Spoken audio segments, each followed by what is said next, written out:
এক হুজুর লামাজাবি ফতোয়া দিছে সুর দইরা ওয়াজ করা হারাম, মানে সুরে সুরে ওয়াজ করা হারাম। আরেকজনে কয় না হারাম না জায়েজ। আমি যে কেন বলি যে তারা নিজেরাই খোদা সাজে। কোন বিষয়কে হারাম বানাইবার ক্ষমতা একমাত্র আল্লাহ এবং আল্লাহ রসুলের আছে, আর কারো নাই। আমরা আলেমরা পীর মাশায়েখরা যদি চাই যে একটা জিনিসকে হারাম বলবো, কোনোদিনও সম্ভব না। হারাম বানাইতে হলে হয় আল্লাহ তাআলা লাগবে, আর না হয় আল্লাহ রসুল লাগবে। দলিল কোরআন থেকে লাগবে, রসুলের পাকের হাদিস থেকে লাগবে। এছাড়া কোনো বিষয়কে কেউ হারাম বানাইতে পারবে না। মা আহাল্লাল্লাহু ফাহুয়া হালালুন ওয়া মা হাররামাহু ফাহুয়া হারামুন। আল্লাহ তাআলা যেটা হালাল করেছে সেটাই হালাল, আল্লাহ যেটাকে হারাম করেছে সেটা হারাম। আল্লাহর রসুল যেটাকে হালাল করেছে সেটা হালাল, আল্লাহ রসুল যেটাকে হারাম করেছে সেটাও হারাম। এর বাইরে হালাল হারাম বানাইবার ক্ষমতার কারো। খুব মনোযোগ দিয়ে কথাগুলি শুনবেন। এখন যে হুজুর বলল সুর ধরে ওয়াজ করা হারাম, এটা কি আল্লাহ হারাম বানাইছে না নবীজি হারাম বানাইছে? দলিল লাগবে।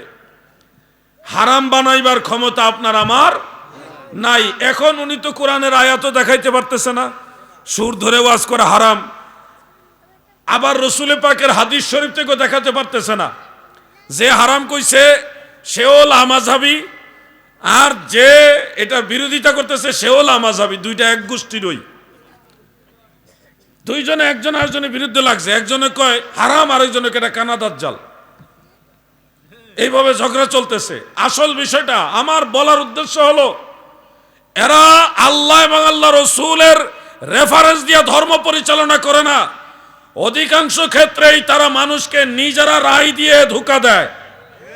আপনি দেখবেন তাদের মঞ্চগুলোতে তারা যখন আলোচনা করে, তাদের 1 ঘন্টা আলোচনা শুনলে দেখবেন প্রশ্ন হলে অথবা আলোচনার মাধ্যমে মানুষকে যখন বলে এটা করা যাবে না, এটা বেদাত, এটা হারাম, এটা শিরিক, এটা কোরআন হাদিসে নাই, মানে ওনারা কোনো রেফারেন্স ছাড়াই নিজেরাই বলতেছে এটা করা যাবে না। কেউ প্রশ্ন করলো যে হুজুর নামাজের পরে হাত তুলে মোনাজাত করা যাবে কিনা, ওনারা কোনো রেফারেন্স না দিয়ে বলতেছে না এটা করা যাবে না, এটা জঘন্য বিদআত, নিজেই রায় দিয়ে দিচ্ছে। ওনারা তো আল্লাহও না, আল্লাহ রসুলও না, কোনো মুস্তাহিদও না। তাহলে যারা নিজের কথা মতো আবেগ ধর্ম চালায়, এরা হক হতে পারে? আমরা আপনাদের বলছি নামাজে মুখে উচ্চারণ করে নিয়ত করা যাবে, এটা আমাদের ব্যক্তিগত কথা হিসেবে না। 2টা দলিল দিলাম রসুলের পাকের হাদিস থেকে, তাও বুখারী শরীফ থেকে। এরপরে আপনি 1400 বছর ইতিহাসে যত বড় বড় ইমাম আছে তারা কি মুখে মুখে নিয়ত করছে কিনা, এটা যদি আমরা দেখি তাহলে আমি 4-5টা কিতাবের নাম বলি, শুনেন। ফতোয়া বাহরুর রায়েক, ইমাম ইবনু নুজাইম মিসরি হানাফি রহমাতুল্লাহ আলাইহি। তারপরে ফতোয়া তাতার খানিয়া, তারপরে জাওহারাতুন নাইয়ারা শরহে কুদুরি, তারপরে হেদায়া ইমাম মুরগেনানির, তারপরে ফাতহুল কাদির ইমাম কামাল উদ্দিন ইবনুল হুমাম। এই সবগুলি কিতাবে ফতোয়ায়ে শামির মধ্যেও আছে, ইবনু আবিদিন জাইনুদ্দিন শামি, তারপরে ফতোয়া আলমগিরি। 4-5টার মধ্যে আর বেশি হয়ে গেছে, আরো আছে। এতগুলি কিতাব, এগুলি তার এট এ টাইম এক সময় লেখা হয় নাই।